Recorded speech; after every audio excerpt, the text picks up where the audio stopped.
pour Donald Trump, les concessions qu'on fait à Riyad sont inévitables, elles sont souhaitables et elles permettront non seulement aux États-Unis de faire de bonnes affaires, mais aussi peut-être de convaincre Riyad d'entrer dans les accords d'Abraham. Bonjour et shalom, Richard Darmon au micro du Studio Kalita pour notre magazine bimensuel Israël dans sa région, Israël au cœur du Moyen-Orient, qui se penche aujourd'hui sur les implications possibles de l'accord spectaculaire, il faut le dire, conclu voilà quelques jours entre Riyad et Washington, un accord à la fois économique et stratégique de grande ampleur. Pour en parler avec nous, en ligne depuis Paris, le professeur André Caspi. Bonjour André. Bonjour. Et vous êtes, je le rappelle aux auditeurs, professeur émérite à la Sorbonne et spécialiste de l'histoire des États-Unis. À ce titre, vous êtes l'auteur d'une quinzaine d'ouvrages sur les États-Unis.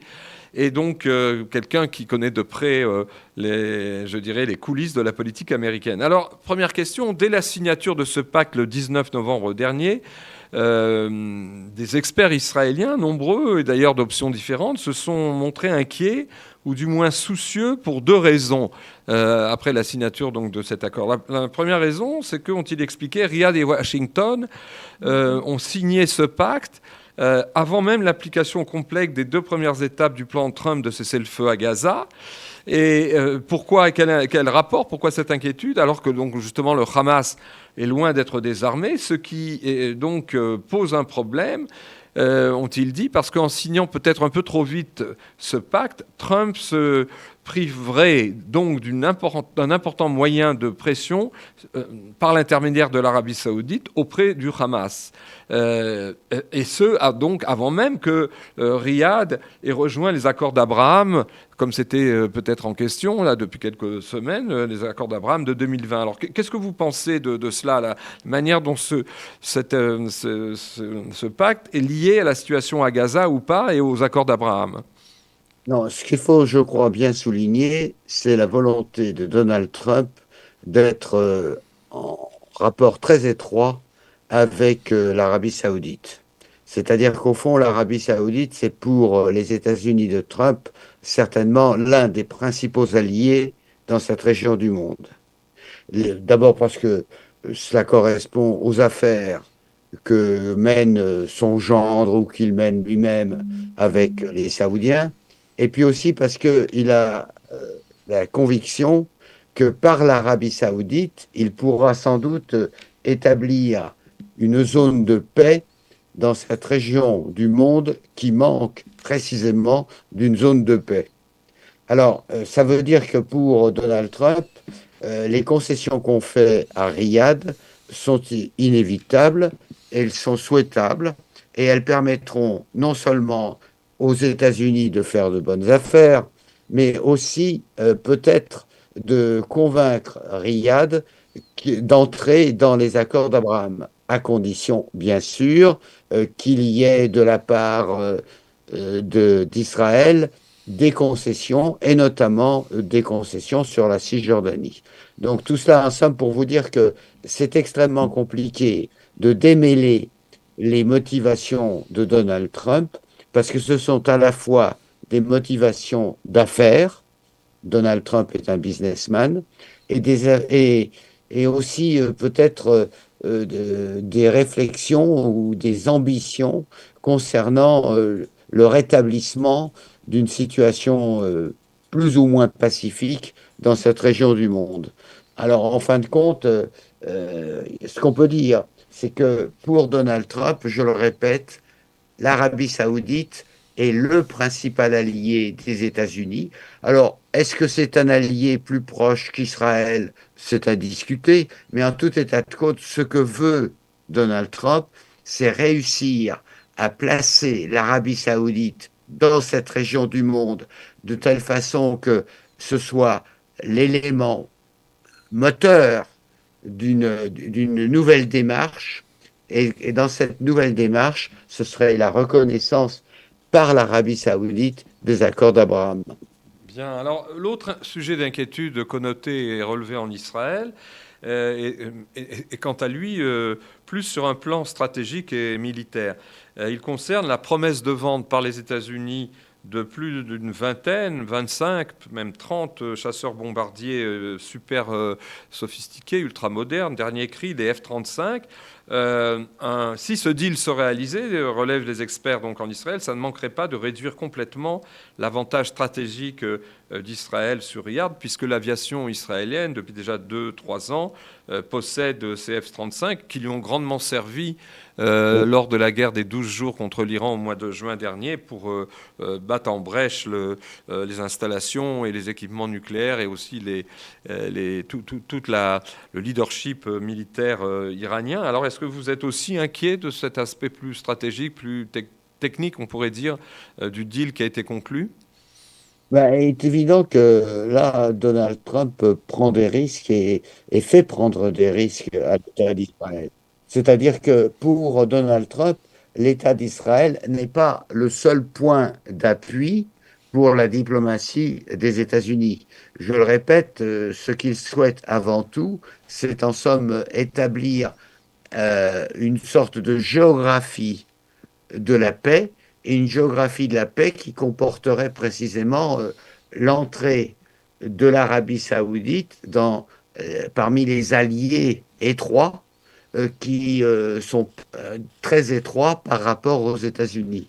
Donc ça veut dire qu'il prend des risques, il fait prendre des risques à Israël, mais tout ça dans la perspective, en somme, d'établir cette zone de paix et d'obtenir, je le répète, que l'Arabie saoudite puisse entrer dans les accords d'Abraham. Mais on ne peut pas dire que les accords d'Abraham soient le, le but primordial de Donald Trump. Le but primordial de Donald Trump, c'est de faire des affaires avec l'Arabie saoudite et de parvenir en somme à intégrer cet État dans l'ensemble pro-américain qui existe au Moyen-Orient et qui s'opposerait bien sûr à toutes les autres tentatives de déstabilisation d'Israël et de l'influence américaine.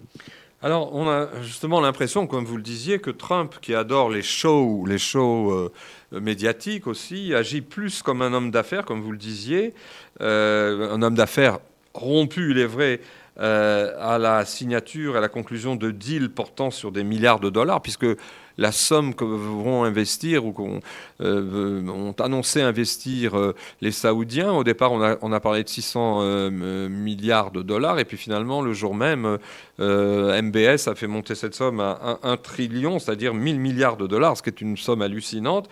Donc on a l'impression que Trump adore ce terrain-là plutôt que de suivre une ligne stratégique élaborée et précise et réfléchie au plan stratégique. Alors cet aspect d'improvisation, enfin, en tout cas limité à la sphère économique, ne risque-t-il pas de l'entraîner, selon vous, à commettre une erreur fatidique, notamment quand il répète à l'envi, c'est ce que vous évoquiez tout à l'heure, qu'il met sur le même plan ces deux grands alliés des États-Unis, la monarchie saoudienne d'une part et la démocratie israélienne. Qu'est-ce que vous pensez de cet aspect-là géopolitique? Parce qu'au plan économique, ça a l'air de rouler sur les milliards, mais au plan géopolitique, c'est quand même autre chose. Bah, c'est-à-dire qu'au fond, pour Donald Trump, peu importe que l'Arabie saoudite soit un État démocratique ou non, ça n'est pas son problème. De même que quand il négocie avec le Qatar, il ne se demande pas si le Qatar est devenu une république démocratique. Ce qu'il veut avant tout, c'est avoir des points d'appui, et des points d'appui qui reposent sur des intérêts économiques qui sont partagés et qui permettent en somme à l'influence américaine de se concrétiser dans cette partie du monde qui est particulièrement instable. Donc ça veut dire que pour Donald Trump, l'Arabie saoudite, c'est des milliards de dollars, c'est le pétrole, c'est une influence très forte sur le plan religieux, et par conséquent, pour lui, ce qui serait en somme l'idéal, ce serait d'obtenir de cette Arabie saoudite qu'elle entre dans une sorte de complexe favorable aux États-Unis et une zone favorable aux États-Unis qui comprendrait à la fois les États-Unis, Israël, l'Arabie saoudite, le Qatar, c'est-à-dire en somme tout un ensemble qui constituerait un des points d'appui pour la diplomatie et, je précise bien, et pour les affaires qui sont décidées à Washington. Alors, dans cette direction que vous dégagez en montrant évidemment la connexion entre l'aspect stratégique et l'aspect économique, euh, certaines opinions ont été publiées dans la presse israélienne de ces derniers jours, avec un peu de recul par rapport à la conclusion de ce deal, des opinions qui disaient que, alors si justement on veut marcher sur deux jambes, comme on dit, au plan économique et au plan géopolitique, stratégique, est-ce qu'il ne serait pas temps que justement Trump et son administration donnent des détails beaucoup plus fournis pour expliquer quel est ce plan économique qu'il a appelé Oasis, la prévision de créer au Moyen-Orient une zone de stabilité en investissant énormément dans des infrastructures, dans des installations touristiques, etc. Et donc en construisant une solution par rapport au sous-développement dans certaines zones, notamment à Gaza, et d'autre part aussi, au plan géopolitique, qu'il donne une définition d'un des projets dont on a parlé, mais seulement dans les grandes lignes, qui s'appelait le projet METO, c'est-à-dire un pacte stratégique au Moyen-Orient de défense mutuelle entre les pays arabes dits modérés, enfin les pays sunnites, les États-Unis et Israël, un pacte triangulaire. Est-ce qu'il ne serait pas temps que maintenant l'administration américaine se mette au travail justement sur ces deux axes, avec des détails, avec un plan, et pas simplement des shows devant la télévision pour dire c'est formidable, les Saoudiens nous ont donné 1 milliard de dollars, milliards de dollars, 1 trillion de dollars. Est-ce que c'est pas le moment qu'on se mette au travail sur du concret? Oui, mais n'importe comment, tout cela est très concret, hein. Même si ça n'est pas officiel, même si ça n'est pas mis sur, dans les journaux, il n'empêche que pour Donald Trump, tout cela est très concret. Et puis, il y a une dimension que je n'ai pas mentionnée, mais qu'il ne faut pas oublier. C'est qu'aujourd'hui, la Russie ne joue plus un grand rôle dans cette partie du monde, puisque la Russie est surtout occupée par l'Ukraine, et puis la Russie n'a pas les moyens d'exercer une superpuissance comme les États-Unis peuvent l'avoir. Mais en revanche, la présence de la Chine dans cette partie du monde devient de plus en plus pesante. Et je crois que là encore, il s'agit pour Donald Trump non seulement de faire de bonnes affaires, pour l'instant, c'est le but primordial, mais aussi de repousser l'influence chinoise qui se manifesterait par d'autres moyens. Et il ne faut pas oublier, par exemple, que même si l'Iran a été bombardé, même si l'Iran a dû reculer face aux événements du mois de juin, il n'empêche que la présence chinoise se manifeste un peu partout, et notamment, on peut dire que l'Arabie saoudite sert de rempart à cette influence chinoise. Donc, il y a là, si vous voulez, un jeu mondial dans lequel s'inscrit Donald Trump. Il s'inscrit avec des arguments économiques et financiers, mais aussi avec des arguments proprement militaires, c'est-à-dire qu'il y a là la suite de cette opposition entre les États-Unis et la Chine qui constitue aujourd'hui l'un des éléments majeurs des relations internationales. Alors, pour compléter le tableau au niveau des inquiétudes israéliennes, j'avais mentionné deux sujets principaux à court terme, j'allais dire, de préoccupation à Jérusalem au niveau des experts stratégiques, mais il y en a un autre qui est plus au plan diplomatique. Comme vous le savez, voilà quelques jours aussi a été adopté à l'ONU, au Conseil de sécurité de l'ONU, un plan, pas seulement de cesser le feu à Gaza, mais un plan pour l'après-guerre de Gaza, qui mentionne, avec toute une série d'étapes, il est vrai, le fait qu'on se dirige vers la possibilité d'établir un État palestinien. Or, Ou à long terme, à hein. long terme. Or, justement, à Jérusalem, On a tout de suite précisé qu'il n'était pas question pour Israël d'agir dans ce domaine-là pour l'instant. Et donc, il y a peut-être aussi là, c'est une résolution qui a été adoptée qui satisfait. Est-ce qu'elle satisfait pour lancer tous ces projets? Est-ce qu'elle satisfait pour l'instant les Saoudiens, ou est-ce qu'ils vont en demander plus en ce qui concerne l'État palestinien, ce qui risquerait de créer un clash dans ce triangle encore pas très harmonieux entre Washington, Riyad et Jérusalem? Ah, écoutez, moi, je ne suis pas évidemment dans le secret des décisions du prince d'Arabie Saoudite, mais il est évident que la mention d'un État palestinien, ça fait partie, en somme, des nécessités pour faire adopter tout plan par l'Organisation des Nations Unies. Mais c'est à très très longue distance. C'est-à-dire qu'au fond, c'est après la reconstruction de Gaza, c'est après les transformations de l'autorité palestinienne. On ne sait pas très bien dans quelle mesure tout cela sera créé. L'essentiel pour l'instant, c'est de prévoir en somme quelque chose pour Gaza, de telle façon que cela donne à l'Arabie saoudite toutes les raisons du monde d'entrer dans les accords d'Abraham. Donc, si vous voulez, ça c'est la mesure à laquelle Donald Trump aspire en priorité, mais je ne pense pas que pour lui, la création d'un État palestinien, je ne pense pas que ce soit la priorité des priorités, loin de là. Ok, alors maintenant, et pour terminer, sur un plan plus personnel, puisque nous savons, nous qui observons les scènes géopolitiques, notamment au Moyen-Orient et ailleurs, que, comme vous le disiez vous-même en introduction, des fois les accords se font en fonction de la personnalité des leaders. Donc on a parlé de Trump. Maintenant, quel est votre avis à vous en tant qu'observateur, y compris de la scène saoudienne, dans la mesure où par ricochet vous analysez aussi ce qui se passe à Riyad.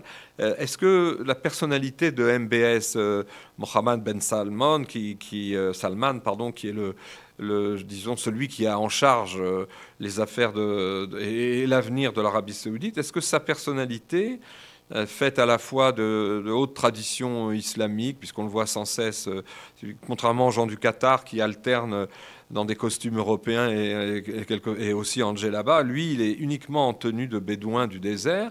Est-ce que vous pensez que sa personnalité profonde est porteuse je dirais, d'un programme de changement moderne, radical et équilibré aussi pour son pays? Est-ce que c'est la figure qui arrive au bon moment pour réaliser des avancées dans ce domaine? De toute évidence, c'est un prince qui a de grandes ambitions et de grandes ambitions territoriales, c'est-à-dire qu'au fond, l'Arabie saoudite tient à tenir un rôle capital, principal dans cette région du monde.